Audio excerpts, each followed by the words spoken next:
اللہ کے نبی صلی اللہ علیہ وسلم کا ارشاد ہے، جو شخص ایک حرف کتاب اللہ کا پڑھے اس کے لیے اس حرف کے عوض ایک نیکی ہے، اور ایک نیکی کا اجر 10 نیکی کے برابر ملتا ہے۔ میں یہ نہیں کہتا سارا الف لام میم ایک حرف ہے، بلکہ الف ایک حرف، لام ایک حرف، میم ایک حرف۔ کسی کو چند لمحوں میں 30 ریال مل جائیں، 30 ڈالر مل جائیں، 30 پاؤنڈ مل جائیں، 30 پاؤنڈ مل جائے چند لمحوں میں، کیا کہے گا؟ ہمیں کیا مزہ ہے۔ ہاں میرے عزیزو، یہ دنیا ہے نا، کل پتہ چلے گا یہ 10 نیکیوں کی کرنسی کتنی قیمتی ہے۔ کل پتہ چلے گا یہ 10 نیکیوں کی کرنسی کتنی ہے۔ اور جو پورا قرآن کی تلاوت کرے، جو ہر روز تلاوت کا معمول بنائے، بتاؤ روز کتنا مال کماتا ہے؟ ہاں، بازار کل لگے گا، اس کی منڈی کل ہوگی۔ اس کرنسی کی قدر و قیمت کا اندازہ جب آنکھیں کھلیں گی پھر پتہ چلے گا۔ نبی نے سچ کہا ہے، اللہ کے رسول نے سچ بتلایا ہے کہ واقعتاً اس پہ کرنسی مل رہی ہے۔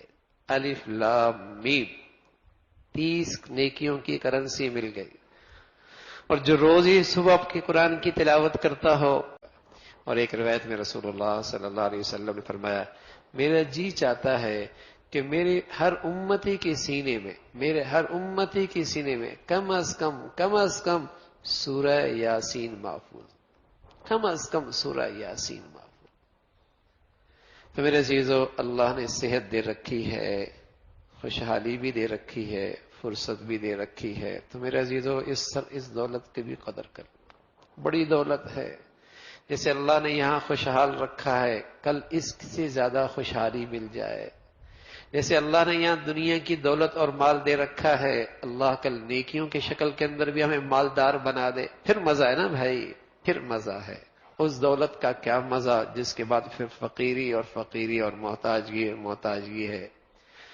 تو خوشحالی کے ساتھ، دنیا کی فراوانی کے ساتھ، نیکیوں کے اندر بھی مالدار ہو، آگے بڑھنے والا ہو، بڑا ہی قابل رشک آدمی ہے، بڑا ہی خوش نصیب آدمی ہے۔ تو قرآن کا حق ہے، قرآن پر ایمان، قرآن کی عظمت، قرآن کا حق ہے، قرآن کی صحیح انداز سے تلاوت، قرآن کا حق ہے، قرآن کی زندگی پر عمل۔ یہ قرآن کے 3 حقوق ہیں، یہ قرآن کے 3 حقوق ہیں۔ اس کی عظمت ایمان، قرآن کی تلاوت، قرآن کی زندگی پہ عمل۔ اللہ ہم سب کو بھائی مرتے دم تک ان حقوق کی رعایت رکھنے کی توفیق نصیب فرما دے۔